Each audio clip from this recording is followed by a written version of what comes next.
I absolutely love this scope. Gavin here from UltimateReloader.com. If you've been watching the channel, you've seen my videos about the 224 Valkyrie dual build with the bolt rifle and the AR-15. And I also published a sort of detailed, in-depth video on this Midas TAC 6-24 by 50 first focal plane scope by Athlon. It's got the zero stop, it's got the HD quality glass. We had this baby out at 1,000 yards, and next to the HST, it looked quite a bit better. The HD quality glass is amazing. But you guys had some feedback for me. You guys were wanting to know, when is it available with a Christmas tree reticle? Well, it's here. It's a little bit more expensive. The Midas TAC conventional reticle 624 by 50 runs about $600, which is an amazing value for a scope with HD quality glass, first focal plane, and a zero stop. The APRS3 reticle version, which I'm going to show you all in this video, is about $650 to $675 street price, I want to say. So it's a little bit more, but if you're competing in PRS and you want to compensate for wind and elevation at the same time, the Christmas tree reticle is going to be an absolutely outstanding option. So what I'm going to do is I'm going to install the APRS3 reticle version of this scope on the AR-15 that I built. If you want to see a sort of more in-depth version of the scope install, check out the first video because I went through a sort of complete install on that version. I'm going to get it mounted. We're going to take it out to 100 yards. We're going to do a plumb bob test to see what the reticle alignment looks like. That was one of the biggest comments I got from the first video was, hey, do the plumb bob test. How closely, how precisely is that reticle aligned to the scope body?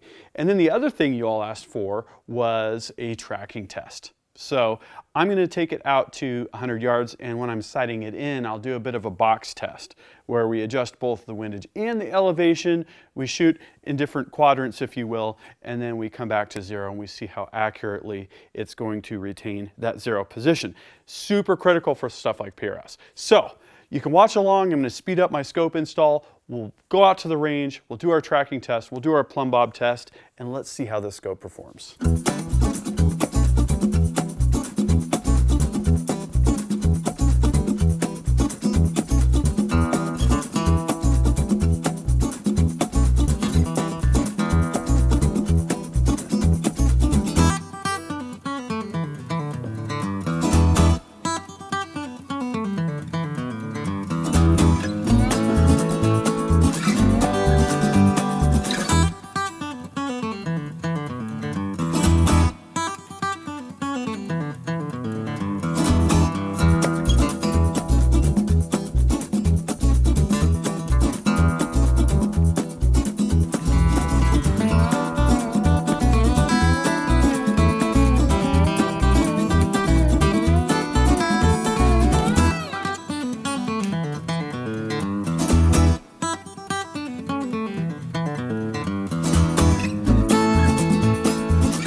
Well, I think that was my fastest and smoothest scope install yet.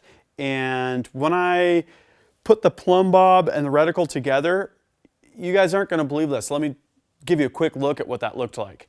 The alignment is absolutely perfect. So in this particular case, this scope not only has great optical quality, but they obviously are paying attention to the details. So let's head out to the range. We'll do our tracking test. We'll get it zero and we'll see where we end up at. Okay, well that was absolutely insane. SHOT Show 2019 was a ton of fun. I got over 20 videos published and blog posts. You're going to want to check that out in my recently published videos. There's also a playlist. I've also had 3 feet of snow hit the ground since the last time I worked on this project. It's great to be able to shoot outdoors again. I got my snow cleared, we've had some good weather, and yesterday I did my first box test. I started by making a bit of a cheat sheet. It's got kind of the coordinates of the 4 quarters in terms of windage and elevation and the center point, which is where I started. I did my zero, when I put the rifle on the scope, I did a quick bore sight and it looked good. I shot and literally it was about 2 inches high. I couldn't have been happier. So I set my zero, confirmed my zero, and then I shot my first box test. Now my math was off a little bit. You can see up here I have a couple shots. Instead of 2 mils on either side, I had 1 mil on either side for 2 mils across total on the box. But I was able to go through the test center, top left, bottom right, and then top right was kind of the sequence that I went, and then a check for return to zero. What did this tell me? Well, I was actually off by 0.2 of a mil on one of my coordinates, and that was why I completely reshot it. I'll show you that in a moment. But it showed me that the tracking is very accurate, as you can see here, and the return to zero, if you look at the center of this group, very, very good.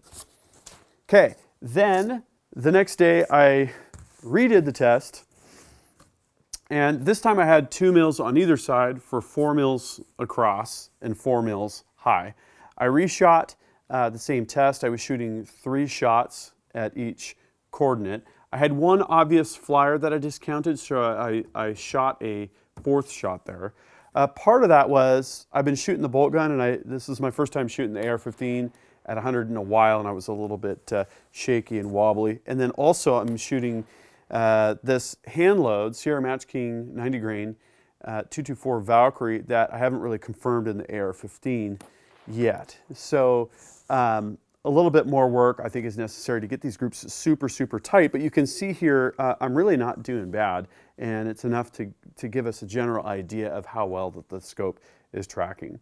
And I checked, so for these 2 groups here across the top, for instance, 4 mils is 14.396 inches at 100 yards. I measured from the center group to the center of the group, disregarding the flyer, and we're right on. Okay, so the accuracy is very good, and you can see the same here with the elevation.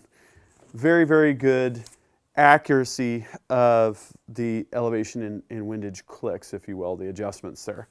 And then for return to zero, we're a little low on this one, and I don't know if that was the extremely cold weather and mirage, various things going on there, but I did confirm with the first test with this return to zero that we have a very, very good return.